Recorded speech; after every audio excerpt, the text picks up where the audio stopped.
पंतप्रधान नरेंद्र मोदी यांच्या नेतृत्वाखाली 2027 पर्यंत देशाला विकसित भारत बनवण्यासाठी पुढील 5 वर्षांसाठीचा संकल्प मोदी की गॅरंटीच्या रूपानं देशासमोर ठेवला आहे। या गॅरंटी अंतर्गत सर्व सुविधा उत्तर मुंबईपर्यंत पोहोचवण्यासाठी सर्वोच्च प्रयत्न करण्याचं आश्वासन केंद्रीय मंत्री आणि महायुतीचे उत्तर मुंबईचे उमेदवार पियुष गोयल यांनी पत्रकार परिषदेत दिले आहे। काँग्रेस पक्षातील नेते देशातली संपत्ती जप्त करण्याची वक्तव्य करत आहेत, तसंच त्यांच्या जाहीरनाम्यातही हेच नमूद असल्याचं ते म्हणाले।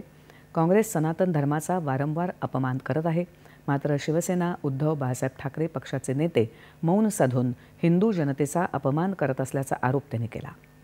उद्धव ठाकरे यांनी हिंदुत्व सोडल्यामुळेच एकनाथ शिंदे यांनी पक्ष सोडल्याचं गोयल म्हणाले।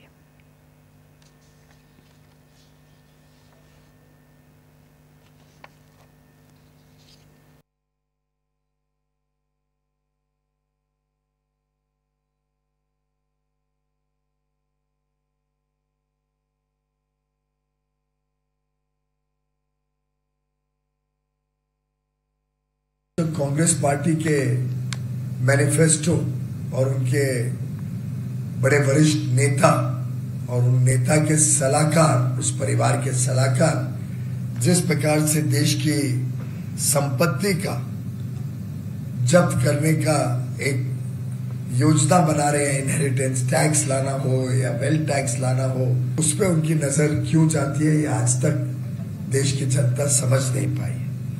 इसी प्रकार से कांग्रेस और उनके मित्र पक्ष बार बार जो सनातन का अपमान कर रहे हैं और उस पे उबाटा के नेता मौन बनाए हुए हैं, ये भी बड़ी हैरानी की बात है देश और महाराष्ट्र की जनता के लिए। आज मुंबईत पियुष गोयल यांच्या जन आशीर्वाद प्रचार रथाचं उद्घाटन बोरिवलीच्या सुनीता पार्क सोसायटी प्रांगणाच्या स्वयंभू सिद्धेश्वर मंदिर इथे झालं। गणपती बाप्पाच्या आशीर्वादानं आणि प्रचंड जनसमुदायाच्या साक्षीनं प्रचार यात्रेचा शुभारंभ झाला। विविध रस्त्यावरून मार्गक्रमण करत यात्रेची समाप्ती झाली।